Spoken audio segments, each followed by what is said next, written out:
The air was crisp as Elena stepped out of her car, her heels clicking against the pavement. She had just finished a long day at work and was stopping by a grocery store on her way home. Her thoughts were focused on dinner plans and the cozy evening ahead. But life, as it often did, had other plans. Elena was a successful businesswoman, known in her community for her kindness and resilience. Her sleek black sedan gleamed under the parking lot lights, a testament to years of hard work and determination. But that night, her success painted a target on her back. As she closed the trunk after loading her groceries, the sudden flash of red and blue light startled her. A police cruiser pulled up, its siren piercing the stillness of the evening. She turned to see a white police officer stepping out, his hand resting on his belt. "Step away from the vehicle," the officer barked, his tone cold and commanding. Elena frowned, confused. "Is there a problem, officer?" "Step away from the car," he repeated, louder this time, his voice carrying an edge that sent chills down her spine. Her heart raced as she complied, raising her hand slightly to show she meant no harm. The officer's eyes narrowed as he scanned her and then her car. "This vehicle looks too nice for someone like you," he sneered. "Is it stolen?" The words hit her like a punch to the gut. She stared at him, struggling to process what he had just implied. "Excuse me?" she said, her voice trembling with both fear and anger. "You heard me," he shot back, pulling out a notepad. "License and registration, now." Elena took a deep breath, trying to steady herself. She had heard stories of encounters like this, but she never imagined she would be the target. "Officer, I haven't done anything wrong," she said firmly, reaching for her purse slowly to retrieve the documents. "Don't get smart with me," the officer snapped, stepping closer. His presence was oppressive, his tone dripping with hostility. A small crowd began to gather nearby, their phones lighting up as they recorded the scene. Elena noticed their presence but kept her focus on staying calm. She handed over her license and registration, her hands shaking slightly. The officer took the documents and walked back to his cruiser. Minutes passed, each one feeling like an eternity. When he returned, his expression was a mix of suspicion and irritation. "These look legit," he said begrudgingly, "but you don't look like someone who should be driving a car like this. What do you do for a living?" Elena's jaw tightened. "I'm a lawyer," she replied evenly, "and I worked hard for everything I have." Her answer seemed to enrage him. "A lawyer? Who? We'll see about that," he muttered, pulling out his radio. At that moment, one of the bystanders stepped forward. "Hey, leave her alone," a young man called out, his phone trained on the officer. "She didn't do anything." "Step back," the officer barked, turning his anger on the crowd. But the bystanders didn't budge, their murmurs of discontent growing louder. Elena felt a flicker of hope as she realized she wasn't alone. The tide was turning, and the officer's power was beginning to slip under the weight of the crowd's scrutiny. But this was just the beginning. What happened next would ignite a fire that no one could put out. The officer's face flushed with frustration as the crowd began to close ranks, their phones raised like shields. The glow of their screens illuminated the tension in the air. Elena stood frozen between fear and defiance, her pulse pounding in her ears. "Everyone back up," the officer bellowed, pointing his baton at the onlookers. "This is official police business." "Official harassment is what it is," muttered a woman near the front of the group, her words caught on camera. Elena glanced around, her lawyer's instincts kicking in. She knew the law, and she knew the officer was overstepping. Still, the weight of the moment pressed on her chest. One wrong move, and the situation could spiral out of control. "Officer," she said, her voice steady despite the storm inside her, "I've complied with everything you've asked. I have the right to know why I'm being treated this way." The officer turned back to her, his expression darkening. "You think you're smart, who?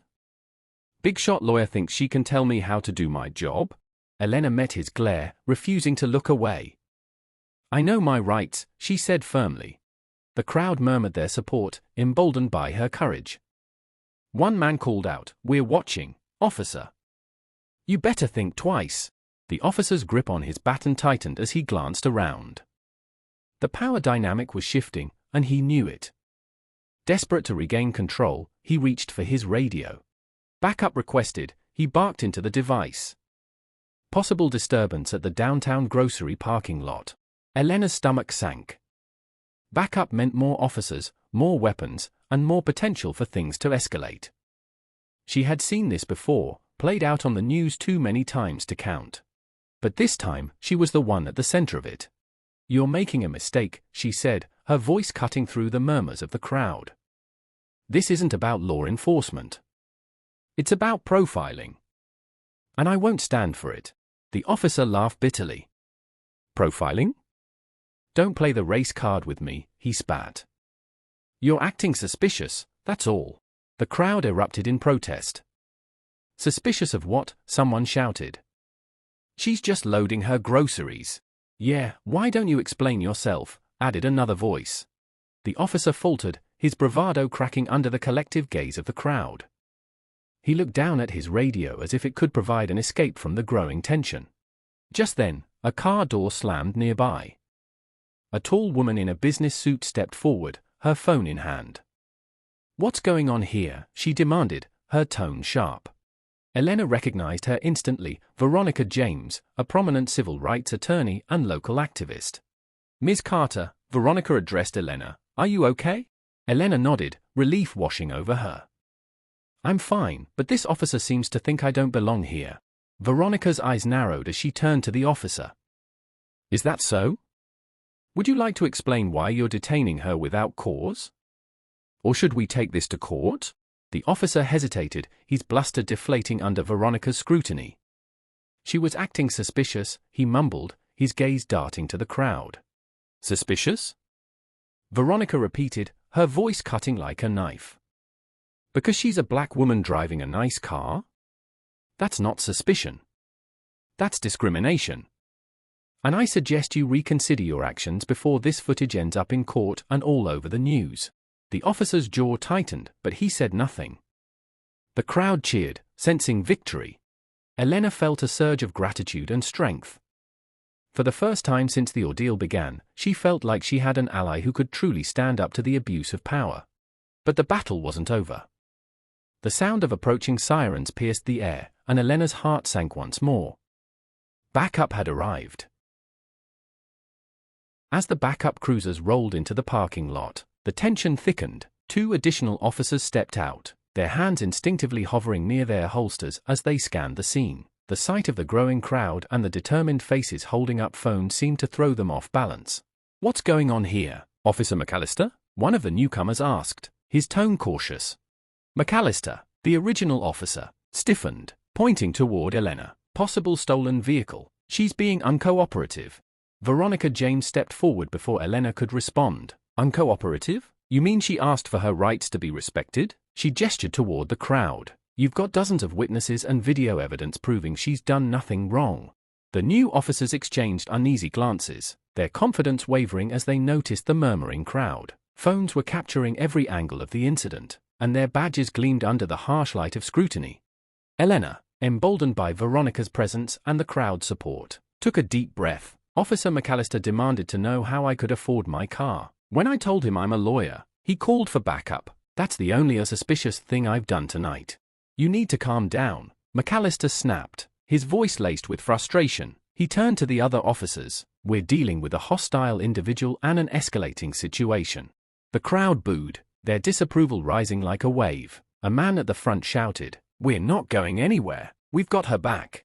Another voice chimed in, "Justice for her, or justice for no one." The chant caught on, and soon the crowd was a sea of voices, their unity sending a clear message. "Justice for her," they shouted in unison, their words echoing across the parking lot. Elena's pulse raced, but she felt a surge of strength. She turned to Veronica, who gave her a small nod of encouragement. "You've got this," the lawyer whispered. Elena squared her shoulders and stepped toward McAllister. "You know what's happening here," she said, her voice steady but firm. "You're abusing your power, and you don't want to admit it, but it's too late. The world is watching now." McAllister's face turned red, his confidence crumbling under the weight of the crowd's gaze. "You people don't understand the pressure we're under," he shouted, his voice cracking. "We're trying to do our jobs." "You're not doing your job," Veronica countered sharply. "Your job is to serve and protect, not to harass innocent citizens because of the color of their skin." The crowd erupted in cheers, their energy reaching a fever pitch. The new officers shifted uncomfortably, clearly reluctant to escalate the situation further. One of them stepped forward, his hands raised in a placating gesture. "Let's de-escalate," he said, his tone calm. "If Ms. Carter's documents check out, There's no reason to continue this. They already checked out. Someone shouted from the crowd. He just doesn't like what he sees. The officer hesitated, then nodded. Then this situation is over. McAllister's jaw tightened. You're just going to let her go? He demanded. After everything? The other officer shot him a warning look. Enough, McAllister.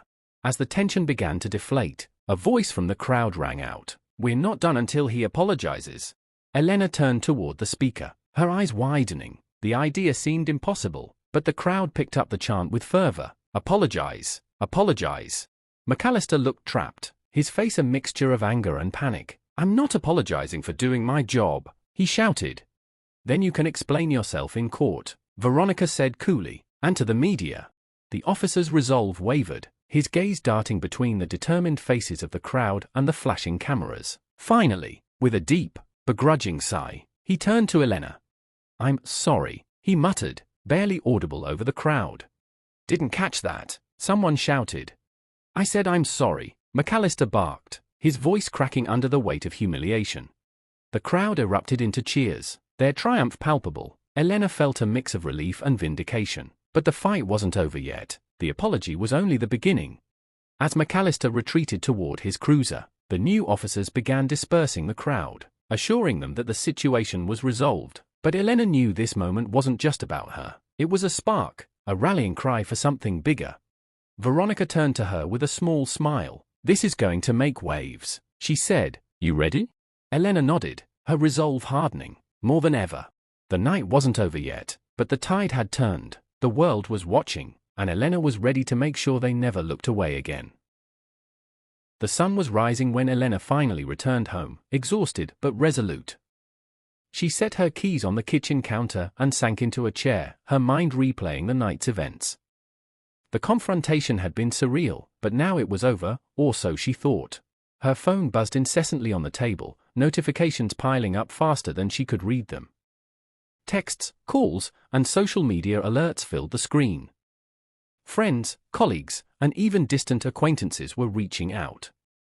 Curiosity turned to disbelief as she opened her messages. Elena, you're trending, one read. That video from last night is blowing up, another said. Heart pounding, she opened her social media apps. The confrontation in the parking lot was everywhere.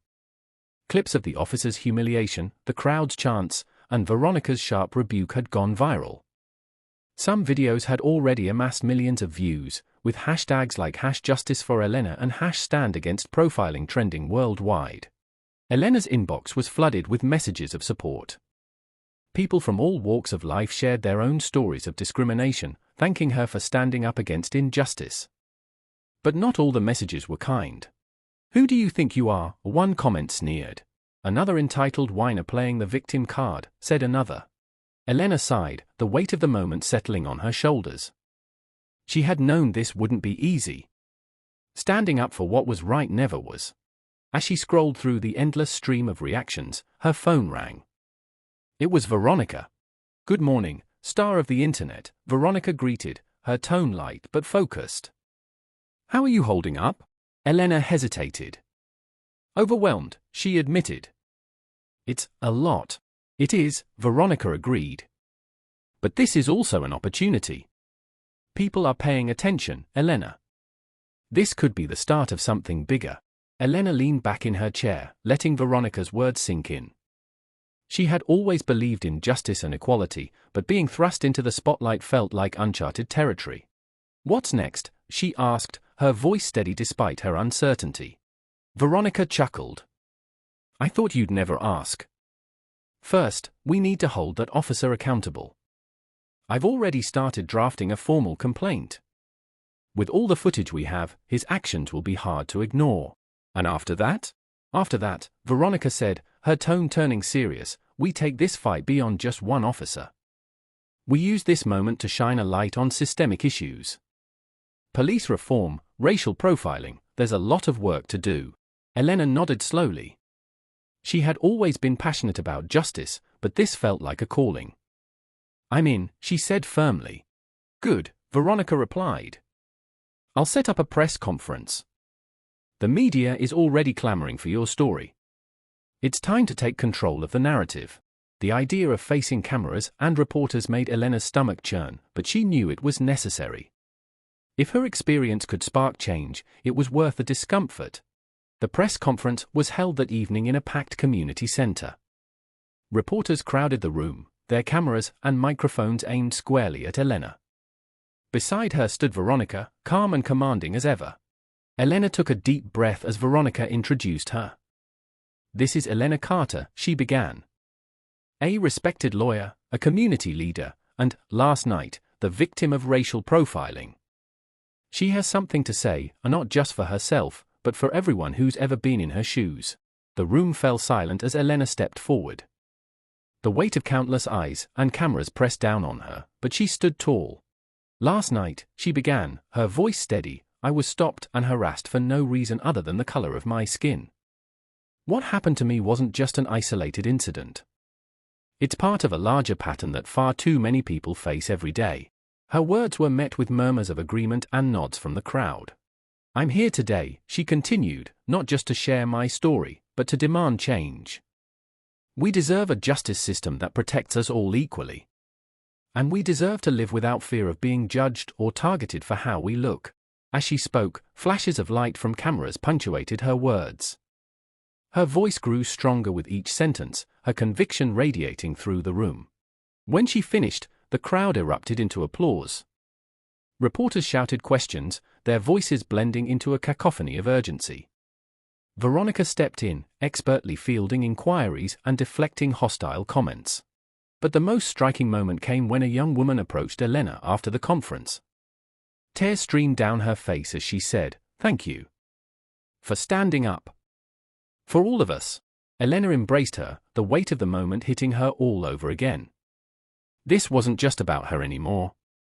It was about everyone who had ever felt silenced, dismissed, or diminished.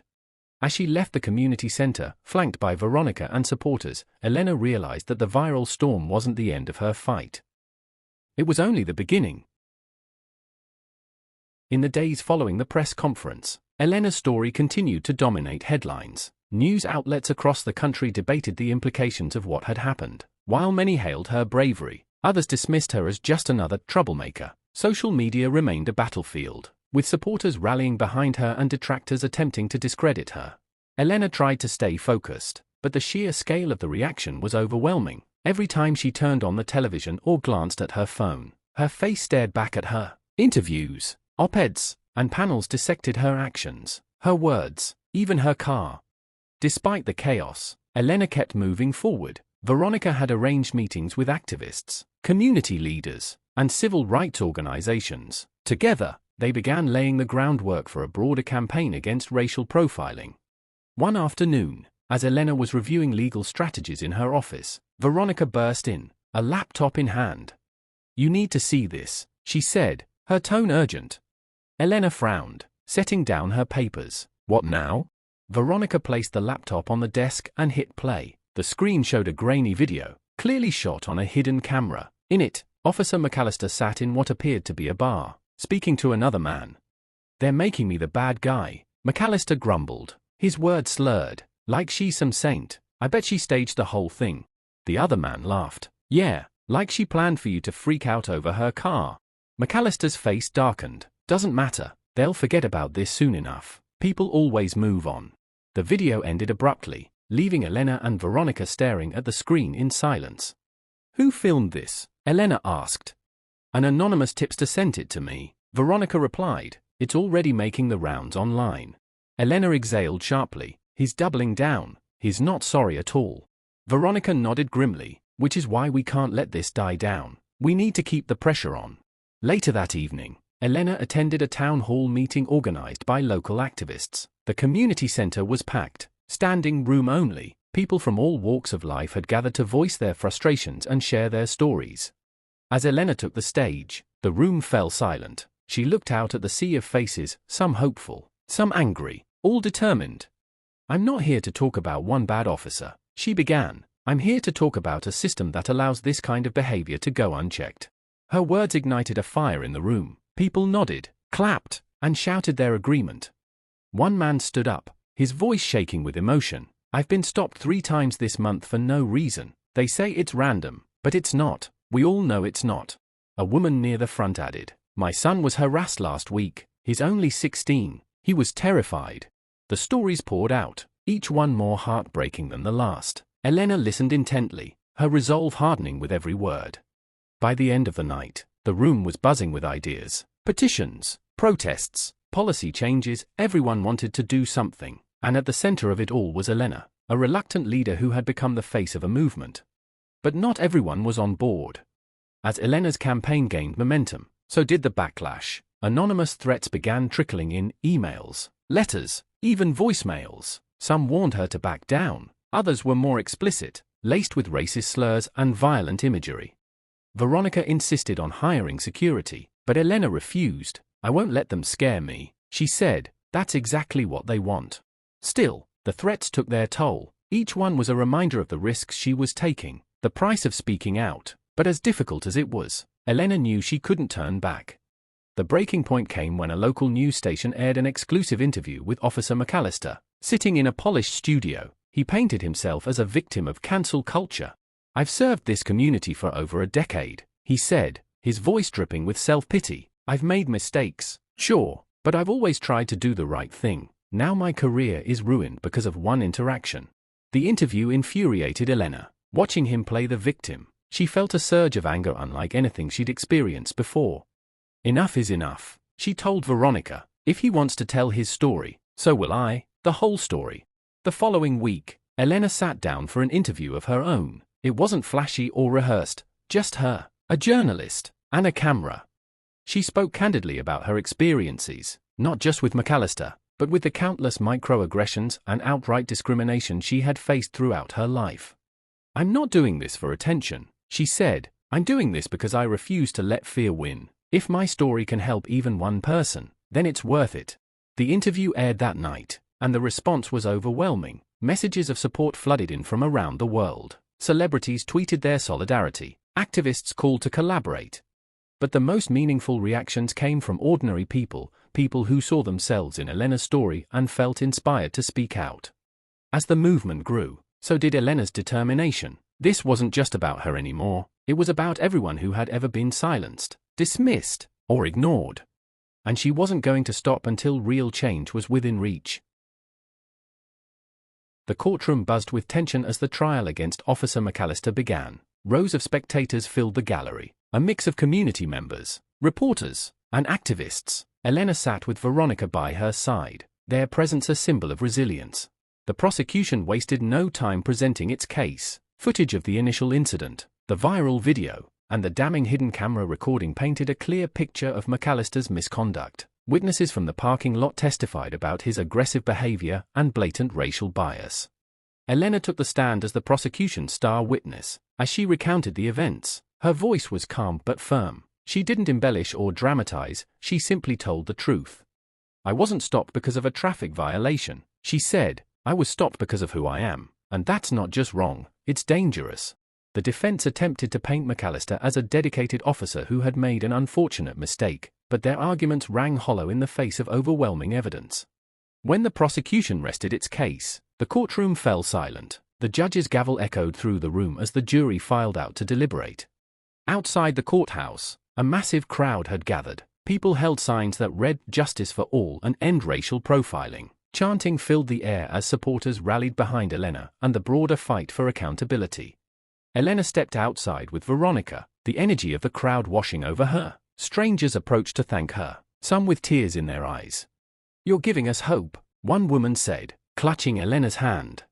The moment was bittersweet. While Elena appreciated the outpouring of support, she couldn't ignore the weight of responsibility. The trial wasn't just about her, it was about everyone who had been failed by the system. When the jury returned, the tension in the courtroom was palpable. As the foreperson stood to deliver the verdict, time seemed to slow. On the charge of misconduct in public office, we find the defendant guilty. Gasps and murmurs rippled through the room. Elena closed her eyes, a wave of relief washing over her. But the victory was bittersweet. The verdict was a step forward, but it wasn't the end of the fight. McAllister's actions were a symptom of a much larger problem, one that would take years, perhaps generations, to fix. In the weeks following the trial, Elena's life changed in ways she could never have imagined. She was invited to speak at conferences, universities, and rallies. Her story became a rallying cry for reform, sparking conversations about systemic racism and police accountability. But Elena didn't let the spotlight distract her. She continued working with Veronica and other activists to push for policy changes, from mandatory bias training for officers to independent oversight committees. She also made time for herself, reconnecting with her passions and loved ones. The journey had been grueling, but it had also taught her the importance of balance. One evening, as Elena walked through her neighborhood, she noticed a group of children playing in the park. Their laughter filled the air, a reminder of why she had fought so hard. A young girl ran up to her, wide-eyed and smiling. "You're the lady from the TV," she exclaimed. Elena knelt down, her heart swelling with emotion. "Yes, that's me. What's your name?" "Amora," the girl replied. "My mom says you're a hero." Elena smiled, tears welling in her eyes. "Your mom is the real hero. I'm just doing my part." As Amora ran back to her friends, Elena stood and took a deep breath. The road ahead was long, but she was ready. She had learned that true justice wasn't about one person or one case, it was about building a better world for everyone, and she would keep fighting, no matter how difficult the journey. Because some battles were worth every sacrifice.